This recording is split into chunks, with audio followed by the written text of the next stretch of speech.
price was sitting at 56, and you've got a 55 call, and it's somewhat in the money, and that 55 call costs you like $2.40, and you don't, let's just say that you don't want to have price go up to say 58, and then all you've made is like 40, 50, 60 cents because it was such an expensive call at the time. Now you're starting to run out of time. Maybe you got another week to go, but now you're in the money. So how do you rejigger that trade? Setup's still good, but the trade just, it's a little too expensive. Maybe it pulled back and now it's only a 56. But when it gets in the money, you can then look at out of the money short strikes like the 60s. So if you were to add the 60 call, sell the 60 call, you might be able to get $1 for it. Maybe not even $1, maybe 80 cents for it. Well, that would be pretty good because that reduces your cost down to 180, 160. So you sell this. Now you've got the 5660 vertical. Because it's 4 wide, you still have a $400 potential that you can make, but now your cost is 160. So I like my odds better there. So that's something that you can do, turning a naked call or put into a vertical. You can also add verticals, like let's just say you were, same scenario, you got the $55 call, now it's at 56, you think it's going to go higher, but you want to reduce, you don't want to limit your upside potential by doing the vertical. So you could add a put credit spread. What if you added the 55.50s for this week, assuming this one was for next week? And if you did that and price stayed, say, flat into Friday and maybe up a little bit, if you were able to get, let's just say, $1.50 for this put credit spread, and it stayed above 55, now you've got that reducing the cost even further. So there's so many things that we can do. You can also average down. Now, the best way to average down, which I pointed out in some hedging sessions that we did, is let's just say, let's use Tesla as an example, even though I did not do this, which I could have, and I don't really know why I didn't. Maybe because it was Tesla.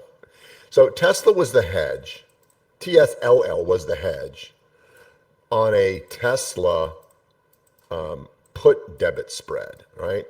We got the 295, 290s, and we did a 10.5 call hedge on TSLL. I think it was like 50 cents or something, 59 cents if I remember. And then we sold it for $1.15 or 13 or 15 or something, right? So we made, 50 something dollars. So this profit, as we bought it here and then it went boom, boom. Now it starts to come down. But when it did this, we had the hedge, so we took in the money. And then that is the end of last week. But now we've got Tesla for this week. So a great way, or the best way to average down, is that you take the money that you made from the hedge and you use that as price. Remember, when price is up here, the cost for the 295, 290 vert is substantially less. So you could just average down, right? So this Tesla put vert was 175, and we made $55 profit from the hedge as price went up. Everybody following me with this? This is where we got the two trades. We put the TSLL for last week, just in case it popped into the holiday to protect us. And the actual Tesla trade is the put debit spread is for this Friday. So the best way to average down is if this is what we paid for it, when price goes up Wednesday and Thursday or whatever the days were, right? We take in the money from the hedge, but now the cost of this trade isn't 175 anymore. Maybe it's now only $1. So you could average down on this move and be pretty good, right? So 275 divided by 2. Now you brought your cost down from 175 to 137.5. But what if you took the money that you got from the hedge and used that to average down? So now instead of paying $1, you only pay 45 cents. So if you had 10 of these and you had 10 of these of the hedge, then once the hedge made money on Monday, you look at price is up even higher, and let's just say it's still $1 for this vertical, but instead of buying it for $1, you end up buying it for 45 cents. So your price, a couple of things happen here, really important for you guys to get this. Your price per trade goes down to $1.10 from 175. And you've got twice the money, twice the number of contracts that you had before, because you're buying 10 of these. Now you have 20 of them at 110, but you financed your ad with the hedge money. Everybody get that? So that's another way that you can adjust a trade that just isn't working well. If you have a hedge and the hedge makes money, you can, as long as the setup is still good, you can use that money to average down with. If the hedge works but the setup is no good, then you close this for whatever capital you can get. You make your money here on the hedge, and you take that money, and what do? Well, you buy more of this as you change directions. So you have three choices. One is the hedge, well, more than three, but the main choices are the hedge made money, still valid. I'm going to take the money from the hedge and use that to average down. Woohoo! Because the trade still works. That's one. Number two, the trade is really blowing up, not really good, and but the hedge is doing well. So I'm going to take the money from the hedge, and then I'm going to get out of this sucker. I'm going to put more money with the hedge money and the money I'm using to this recycle of capital from the put debit spread. I'm going to use that plus the hedge money and buy more of this in the other direction. And then the other thing you could do is just you take your money here, you take your loss here, and you just pick up your toys and go home and wait for the next setup. Everybody follow me on this? So I'm going to sort of review this tonight. But this is kind of the things that we covered yesterday. So with XLE, if you remember, we had a positive trade. We made money on it. It was like the 86. It was like an 86, 89 vertical a few weeks ago. We made 80% money on it. So then we went over here and when the trade is still valid and the first leg of the trade worked, price is coming down and consolidate, and then it's going higher and we want to take the trade. We take the trade, it works, yay. And so now if we look at this chart, we're like, oh, there's a level here. Let's take the next level up, which we did. So we did the the 90-95s, I think. So then we did the 90. See, we already completed this. So now we went 90-95, used some of that profit money to do this. And we went to July monthly, give us more time. Fantastic move. You see this move here? This was in June. This was a pilot position. And one way that you can, instead of just adding to it, let's take it, because energy and oil is very volatile. You get these moves up and then they pull back. So if you were right on the move, take your profit. Boom. But if you want to take the next leg, this was just a pilot position, then we're going to go out here. And instead of doing it on a weekly basis, we'll go all the way out to July, give ourselves plenty of time, put the strikes slightly out of the money, get a good price, and then boom, right? This is the trade. But what we saw happen is that price dropped, boom, boom, and then started to consolidate. It found support. That to me means valid. It's not just breaking down. Actually, still a valid setup, but our strikes are too far away. So what do we do with this? Do we wait until July 18th for the all the way up? Or can we do something about it? Well, one thing you can do to reduce your costs is to roll it back. Another thing you could do is add some kind of a credit spread way on top or below and reduce your cost a little bit. Or you could do both. So we roll back to 7-Eleven. We change the strikes to be at the money, which I think was 87.90, something like that. But instead of getting a credit, it cost us something. It cost us like 23 cents. But now that price is way down here, similarly what we did with Tesla, or we could have done with Tesla, is when price came down here, the cost of this trade was significantly less.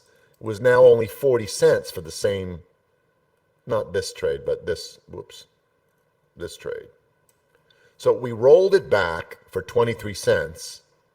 And now this trade for 7-Eleven, if you were just to buy it straight up, was 40 cents. The reason why it was 23 cents on the roll, anyone know why? Why did it cost us only 23 cents to roll it backwards? If 87.90 for 7-Eleven cost 40 cents, how come when we rolled this trade, it cost 23 cents?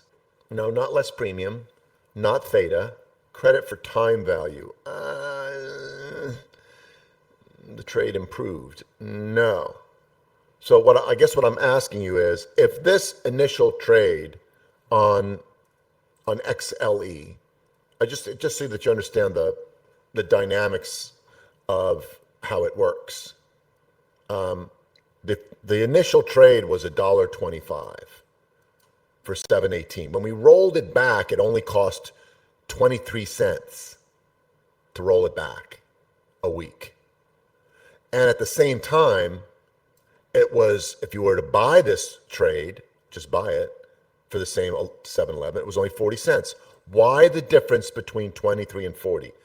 Why did it only cost us 23 cents to roll this and then 40 cents to buy it anew? I just want to make sure that you're clear about how that works. No, it has nothing to do with reducing the time.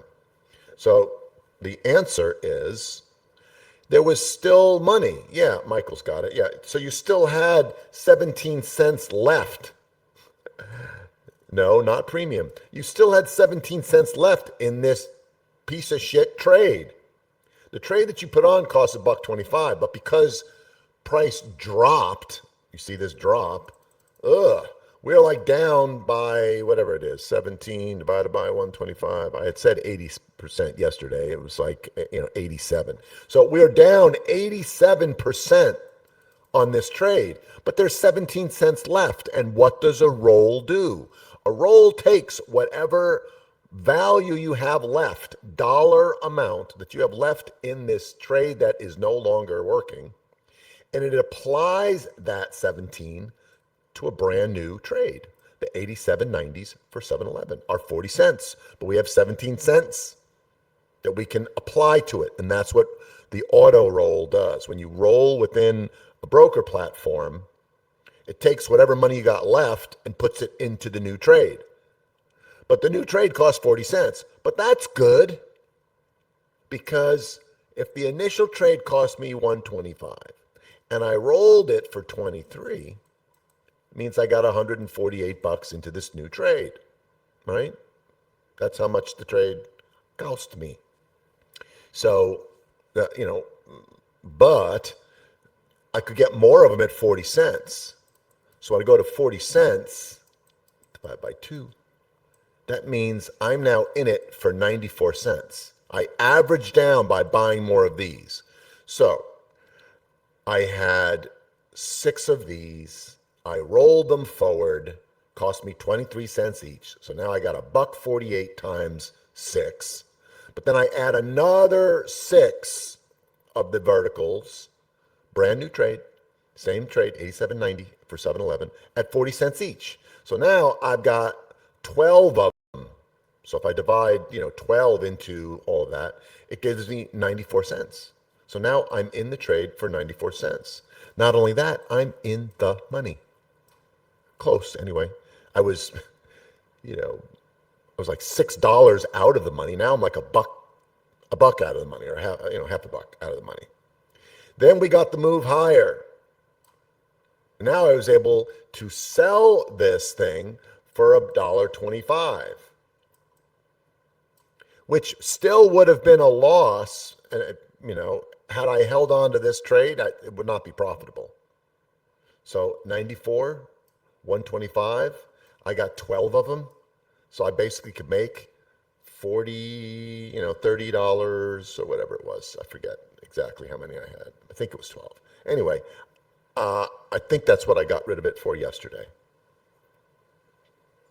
So you see how we did all this? Seems complicated, but not really. We had a great pilot position that worked. We found consolidation here. We thought, you know what? Still happening. But we don't have a lot of time to get there. So let's roll it forward and change the strikes for a small amount, average down, cost me 94 cents, and hope that in the next couple of days we get a pop. Well, we did. We got the pop that we've been waiting for. Had we stayed with this trade, it would not have done so well, which is why we rolled it forward in the hopes that we would get the pop sooner and we would be closer to, being in the money with this new change. So that's something that we went over yesterday, and just really a great way to take a trade that's not working. Thanks for watching. Hope you enjoyed this video from Trade With Me Now. Make sure to go ahead and like this video and subscribe to our channel so you make sure that you catch our next video right when it's released. Also, if you have a question or comment, please leave that in the comment section below. And of course, if you want to learn more about Trade With Me Now or join our community of profitable traders, go to tradewithmenow.com. There's also a link in the description below.